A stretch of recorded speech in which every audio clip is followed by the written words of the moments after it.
തിരികെ സംവാദത്തിലേക്ക് ശ്രീ ഗണേഷ് നമ്പൂതിരി, ഈ അന്താരാഷ്ട്ര നാണയനിധിയുടെ വിലയിരുത്തൽ പ്രകാരം ബഹ്റിൻ്റെ ബജറ്റ് കമ്മി 9.1%, ആഭ്യന്തര ഉൽപ്പാദന വളർച്ച 18.3%, 2020 പ്രതീക്ഷിച്ചിരുന്നത്. ഇവിടെയാണ് ഈ എണ്ണ വിലയിലുണ്ടായ ഒരു ഇടിവും അതോടൊപ്പം തന്നെ ഈ കൊറോണയുടെ ഒരു അനന്തരഫലവും വലിയ രീതിയിലൊരു പ്രഹരം ഏൽപ്പിച്ചത്. സ്വാഭാവികമായും ഇത് മറികടക്കാനുള്ള അല്ലെങ്കിൽ പഴയ ഒരവസ്ഥയിലേക്ക് അല്ലെങ്കിൽ പഴയതിനേക്കാൾ മെച്ചപ്പെട്ട ഒരവസ്ഥയിലേക്ക് തിരിച്ചു വരാനുള്ള ഒരു നീക്കമാണ് ബഹ്റൈൻ നടത്തിക്കൊണ്ടിരിക്കുന്നത്, അവിടുത്തെ ഭരണാധികാരികൾ നടത്തിക്കൊണ്ടിരിക്കുന്നത്. പക്ഷേ നമുക്കിവിടെ പ്രവാസികളെ സംബന്ധിച്ചിടത്തോളം മെച്ചപ്പെട്ട ഒരു സാമ്പത്തിക സ്ഥിതി കൈവരിക്കാനാണ് പ്രവാസ ലോകത്തെ എല്ലാവരും ആശ്രയിക്കുന്നത്. വ്യക്തികൾ മാത്രമല്ല, കുടുംബം മാത്രമല്ല, വലിയൊരു സമൂഹം തന്നെ അതിനെ ആശ്രയിച്ച് കഴിയുന്നുണ്ട്. അതുകൊണ്ട് തന്നെയാണ് ഈ വാറ്റ് 5-ൽ നിന്നും 10% മാറ്റുമ്പോൾ, ഉയർത്തുമ്പോൾ ഏത് തരത്തിലുള്ള ഒരു നെഗറ്റീവ് വശം ഉണ്ടാകും എന്നുള്ള ഒരു ആശങ്ക സ്വാഭാവികമായും ഉണ്ടാകുന്നത്. ഇവിടെ ശ്രീ മുരളീകൃഷ്ണൻ പറഞ്ഞതുപോലെ തന്നെ അത്രത്തോളം ആശങ്കപ്പെടേണ്ട ഒരു സ്ഥിതിവിശേഷം ഇല്ല എന്ന് പറയുമ്പോഴും സാധാരണക്കാരെ സംബന്ധിച്ചിടത്തോളം അത് പലരും കുടുംബത്തോടെ അവിടെ താമസിക്കുന്നവരുണ്ട്, വലിയ ബിസിനസ് അല്ലാതെ ചെറിയ ബിസിനസ് ചെയ്യുന്നവരുണ്ട്, ചെറിയ തൊഴിൽ സാധ്യതകളെ തേടുന്നവരുണ്ട്. അവരെയൊക്കെയും ഏത് തരത്തിൽ ബാധിക്കാനാണ് സാധ്യത? താങ്കളുടെ ഒരു വിലയിരുത്തൽ എങ്ങനെയാണ്? ഏവർക്കും നമസ്കാരം. സുരേഷ്, തീർച്ചയായിട്ടും സുരേഷ് പറഞ്ഞതുപോലെ നമുക്ക് അങ്ങനെ ഒരു സംശയം ഉണ്ടാകാം. പക്ഷെ എൻ്റെ ഒരു കാഴ്ചപ്പാടിൽ രാജ്യത്തിന്റെ സുസ്ഥിരമായ വികസനത്തിനും കോവിഡ് മൂലമുണ്ടായ സാമ്പത്തിക പ്രതിസന്ധി മറികടക്കുന്നതിനും കൈക്കൊണ്ട സ്വാഗതാർഹമായ ഒരു തീരുമാനമായിട്ടാണ് ഞാൻ ഇതിനെ നോക്കിക്കാണുന്നത്. അങ്ങ് നേരത്തെ സൂചിപ്പിച്ചിരുന്ന പോലെ ഉദ്ദേശിച്ച ഈ കൊറോണ സൃഷ്ടിച്ച ഒരു സാമ്പത്തിക പ്രതിസന്ധി മറികടക്കാൻ അപ്രതീക്ഷിതമായ ഒരു സാമ്പത്തിക പ്രതിസന്ധിയാണ് എല്ലാ ലോകരാജ്യങ്ങൾക്കും അത് സൃഷ്ടിച്ചത്. അപ്പൊ അത് മറികടക്കുവാനും കൂടിയുള്ള ഒരു തീരുമാനം തന്നെയാണിത്. ഇപ്പോഴും നേരത്തെ എനിക്ക് മുന്നേ സംസാരിച്ച ശ്രീ ബാലസുബ്രഹ്മണ്യൻ സാർ സൂചിപ്പിച്ചിരുന്നു, അടിസ്ഥാന മേഖലകളെ ഇപ്പോഴും ഇത് ടച്ച് ചെയ്തിട്ടില്ല എന്നുള്ള ഒരു കാര്യം നാം ഓർക്കേണ്ടതുണ്ട്. അതായത് ബേസിക് ഫുഡ് ഐറ്റംസ്, വിദ്യാഭ്യാസം, അതുപോലെ തന്നെ ഫാർമ മേഖല, മെഡിക്കൽ സപ്ലൈസ് മേഖല, ന്യൂ ബിൽഡിംഗ് കൺസ്ട്രക്ഷൻസ്, അങ്ങനെയുള്ള പല മേഖലകളും ഇപ്പോഴും ഈ വാറ്റ് ടച്ച് ചെയ്തിട്ടില്ല. അതുപോലെ തന്നെ ഇപ്പോ എനിക്ക് മുന്നേ സംസാരിച്ച ശ്രീ മുരളി, അദ്ദേഹം സംസാരിച്ചതുപോലെ തംകീൻ എന്ന് പറയുന്ന ഒരു ഗവൺമെന്റ് സപ്പോർട്ട്, അത് കോവിഡ് പ്രതിസന്ധി ഉണ്ടായിരിക്കുന്ന കാലത്തും എനിക്ക് തോന്നുന്നു അതിന് മുന്നേ പോലും സ്റ്റാർട്ടപ്പുകൾക്കൊക്കെ കൊടുത്തുകൊണ്ടിരിക്കുന്ന ഒരു സപ്പോർട്ട് എന്ന് പറയുന്നത് വളരെ വലിയ രീതിയിലുള്ള ഒരു സപ്പോർട്ടാണ് ഗവൺമെന്റിന്റെ ഭാഗത്തു നിന്നും കിട്ടിക്കൊണ്ടിരിക്കുന്നത്. അപ്പൊ ഇതിനൊക്കെ തീർച്ചയായിട്ടും ഈ ഒരു വാറ്റ് വർധന വളരെ പോസിറ്റീവായിട്ടുള്ള ഒരു നീക്കം തന്നെയാണ്. ഈ ആശങ്കകൾ സ്വാഭാവികമായിട്ടും ഏതൊരു പുതിയ തീരുമാനം വരുമ്പോഴും നമുക്ക് ആശങ്കകൾ ഉണ്ടാവും. പക്ഷെ ഈ ഒരു ആശങ്ക വളരെ വലിയ ഒരു ഇമ്പാക്റ്റ് ഉണ്ടാക്കില്ല. കാരണം ഒരു 5% വർധനം എന്ന് പറയുന്നത് നമുക്കൊരു 2 to 3 months ബിസിനസ്സുകൾക്ക് അത് റീകൂപ്പ് ചെയ്യാൻ സാധിക്കും.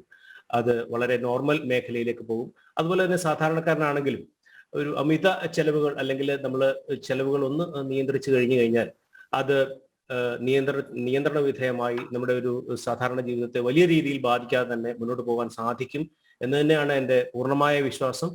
എല്ലാ അർത്ഥത്തിലും എന്താ പറയാ, ഒരു വികസനത്തിന്റെ ഒരു വഴി തുറക്കുക മാത്രമാണ് ഇത് ബിസിനസ്സിനായാലും കോമൺ മാനായാലും എന്ന് തന്നെയാണ് എൻ്റെ പൂർണ്ണമായ വിശ്വാസം. ശരി, ശ്രീ അജിത് നമ്പ്യാർ, ഈ ഇവിടെ പറഞ്ഞതുപോലെ തന്നെ അത്രത്തോളം നമ്മൾ ഈ ഒരു വിഷയത്തിൽ ആശങ്കപ്പെടേണ്ടതില്ല. പക്ഷേ അതേസമയം തന്നെ ആശങ്കകൾ സ്വാഭാവികമാണ്. ഞാൻ നേരത്തെ പറഞ്ഞതുപോലെ തന്നെ ഒരു പുതിയ മാറ്റം, പരിഷ്കാരം ഉണ്ടാകുമ്പോൾ അതെങ്ങനെ പ്രതികൂലമായും അനുകൂലമായും ബാധിക്കുമെന്നൊരു ചോദ്യമുണ്ടല്ലോ. അതിനുള്ള ഉത്തരമാണ് നമ്മൾ തേടിക്കൊണ്ടിരിക്കുന്നത്. താങ്കളുടെ അഭിപ്രായത്തിൽ ഈ ഒരു വാറ്റ് 5% നിലവിൽ വന്നു കഴിഞ്ഞു. ഈ ഒരു 5% വലിയ രീതിയിലുള്ള ഒരു പോസിറ്റീവായ ഗുണം ഉണ്ടാക്കിയത് കൊണ്ട് തന്നെയാണ് ഒരു 10 വർദ്ധിപ്പിക്കാനുള്ള ഒരു നീക്കം ഭരണാധികാരികൾ നടത്തിക്കൊണ്ടിരിക്കുന്നത്. 2022 ജനുവരി 1 മുതൽ ആ ഒരു പുതിയ വാറ്റും ആ ഒരു പുതിയ പരിഷ്കാരവും നിലവിൽ വരികയാണ്. ഏത് തരത്തിൽ ഇത് ബഹ്റിൻ എന്നുള്ള രാജ്യത്തിൻ്റെ സാമ്പത്തിക രംഗത്ത് ചലനം സൃഷ്ടിക്കും അല്ലെങ്കിൽ ഒരു തിരിച്ചുവരവിനുള്ള ആക്കം കൂട്ടും, വർദ്ധിപ്പിക്കുമെന്നാണ് താങ്കളുടെ പ്രതീക്ഷ? എല്ലാവർക്കും നമസ്കാരം. First of all, I would like to thank Janam TV for inviting me to this, for giving me an opportunity to discuss today's topic, which is VAT increase in the kingdom from 5 to 10%. Actually സെപ്റ്റംബറിലാണ് cabinet ഈ വാറ്റ് increase approve ചെയ്തത് ബേറിൽ. പിന്നെ parliament ഷൂറ കൗൺസിലും ഇതിനിടെ ഡിസംബറിൽ approve ചെയ്യുകയുണ്ടായി. ഇപ്പോൾ ഞങ്ങൾ final announcement wait ചെയ്യുകയാണ്. അപ്പോൾ ഹോപ്പ്ഫുള്ളി January 1st 2022 ആയിരിക്കും ഇതിന്റെ എഫക്റ്റീവ് ഡേറ്റ്.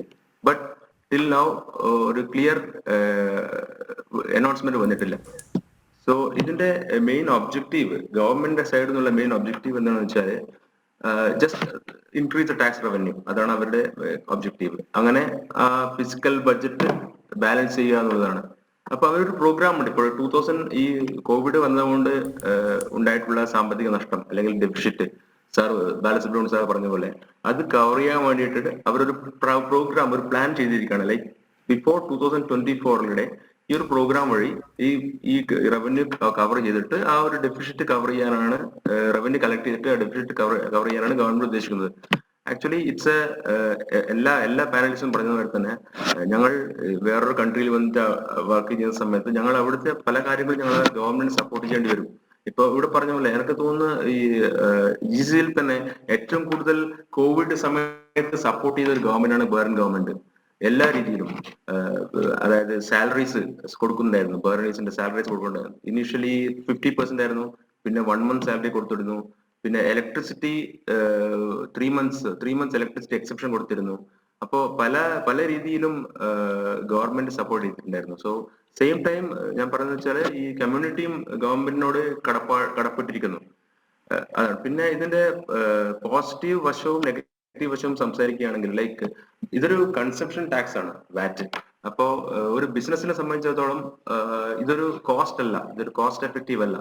ഇത് ഓൺലി തിങ് ബിസിനസിനെ കമ്പനികളെ സംബന്ധിച്ചോളം ചേഞ്ച് ഇൻ കംപ്ലൈൻസ് അല്ലെങ്കിൽ ചേഞ്ച് ഇൻ സിസ്റ്റം അല്ലെങ്കിൽ ചേഞ്ച് ഇൻ ട്രാൻസിഷൻ പീരീഡ്, അങ്ങനെയാണ് അതിന്റെ വരുന്നത്. അയാളെ കോസ്റ്റ്, അത് ഒരു കോസ്റ്റ് എഫക്റ്റീവ് ആയിട്ട് വരുന്നില്ല. ഓൺലി തിങ് ഒരു ക്യാഷ് ഫ്ലോ ഇമ്പാക്ട് വരാം. ബിക്കോസ് ഇപ്പം some companies they are working on 100% credit in the market. So അവരുടെ കസ്റ്റമേഴ്സ് പേയ്മെന്റ് പൈസ അടച്ചിട്ടില്ല എങ്കിൽ അത് കിട്ടുന്നതിന് മുമ്പേ ഗവൺമെന്റ് കൊടുക്കേണ്ടി വരും. So it's a direct cash flow impact, ഒരു കോസ്റ്റ് എഫക്റ്റീവ് അല്ല. പിന്നെ ചില കേസിൽ ഒരു കോസ്റ്റ് എഫക്റ്റീവ് വരാം. അത് ചില നോൺ എലിജിബിൾ ITCs ഉണ്ട്. സം ലൈക്ക് ഈ staff related expenses like staff telephone, like car rental expenses, പിന്നെ ഈ സ്റ്റാഫ് മെഡിക്കൽ ഇൻഷുറൻസ്, ഇതിലൊക്കെ ആക്ച്വലി ഇൻപുട്ട് വാറ്റ് ക്ലെയിം ചെയ്യാൻ എലിജിബിൾ അല്ല. സോ ഐ തിങ്ക് സ്റ്റാഫ് ടെലിഫോണിനും റെന്റലിനും 40% can be claimed, but 60 cannot be claimed. So അതിലൊരു cost, അത് 5% cost effective വരാം.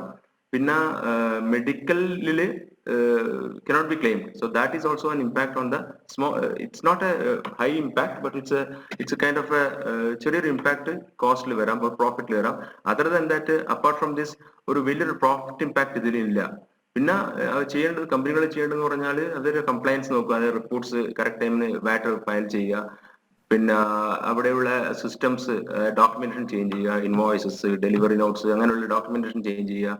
പിന്നെ ERP സിസ്റ്റം അഡാപ്റ്റ് ചെയ്യണം 5 to 10%. അതിലാണ് ബിസിനസ് സംബന്ധിച്ചോളം ചെയ്യേണ്ടത്. പക്ഷെ ഇത് ശരിക്കും ഇമ്പാക്ട് വരുന്നത്, it will be an impact on the common consumers. കൺസ്യൂമറിൽ വരുന്ന സമയത്ത്, like if you are spending like almost supermarket products are 80% taxable, 5% tax ആണ്. ബാക്കി ഒരു 20% ആണ് നോൺ ടാക്സബിൾ ആയിട്ട് വരുന്നത്. That is like bread, milk, അതൊക്കെയാണ് നോൺ ടാക്സബിൾ. ബാക്കിയുള്ളതെല്ലാം മോസ്റ്റ്ലി 80% ടാക്സബിൾ ആണ്. സോ ഇഫ് എ ഫാമിലി ഒരു 200 ദിനാർ സ്പെൻഡ് ചെയ്യുകയാണെങ്കിൽ അവരുടെ 160 BD ടാക്സബിൾ ആണ്. അപ്പൊ that means currently is paying 8 BD per month for 160 BD. After 2022 January, he will have to pay 16 BD. So basically, what happens is 8 becomes 16. So 8 dinar കൂടുതൽ കൊടുക്കേണ്ടി വരുന്നു. അപ്പോൾ ഒരു 200 ദിനാർ സ്പെൻഡ് ചെയ്യുകയാണെങ്കിൽ, ലുലു പോയിട്ട് സ്പെൻഡ് ചെയ്യുകയാണെങ്കിൽ, ഞങ്ങൾക്ക് ഇപ്പോഴും ഞങ്ങൾ 208 ദിനാർ കൊടുക്കുന്നു. അത് 160ന്റെ മേലെ 5%, പിന്നെ റിമൈനിങ് എമൗണ്ടിന്റെ മേലെ ദിസ് നോട്ട് ആക്സെപ്റ്റബിൾ. സോ 200ന് 208 കൊടുക്കുന്നു. അപ്പോ നാളെ once VAT goes up to 10%, we have to pay 216 dinar. So basically 4% increase ആണ് അവിടെ ഇൻഫ്ലേഷൻ ഇൻക്രീസ് ഓൺ റേറ്റ് ആണ് അവിടെ ഇൻക്രീസ് ആവുന്നത്. സോ ഒരു കോമൺ മാൻ അതാണ് ഒരു മെയിൻ ഇമ്പാക്റ്റ് ആയിട്ട് ഞാൻ കാണുന്നത്. അല്ലാതെ വേറെ ബിക്കോസ് ഞങ്ങൾ പല കേസസിലും എക്സംപ്റ്റഡ് ആണ്. ലൈക്ക് റെന്റ് ഈസ് എക്സംപ്റ്റഡ്, ഇവ is currently exempted, fees school fees exempted.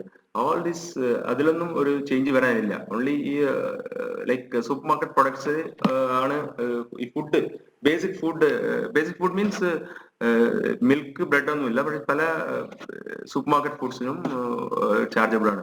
അപ്പൊ അതാണ് ഒരു കോമൺ മാന് വരുന്ന ഇമ്പാക്ട്. അല്ലാതെ ഒരു വലിയൊരു ഇമ്പാക്ട് വരുന്നത് തോന്നുന്നില്ല. So we have to wait and see. അതാണ് എനിക്ക് പറയാനുള്ളത്. അതെ, ഏതായാലും വലിയൊരു ഇമ്പാക്റ്റ് വരില്ല എന്ന് തന്നെ നമുക്ക് പ്രതീക്ഷിക്കാം. ഏതായാലും നമുക്ക് ഈ ഒരു പരിഷ്കരണം എത്രത്തോളം മാറ്റം വരുത്തും എന്നത് കാത്തിരിക്കുകയും ചെയ്യാം. തിരികെത്താം മറ്റൊരു ഇടവേള.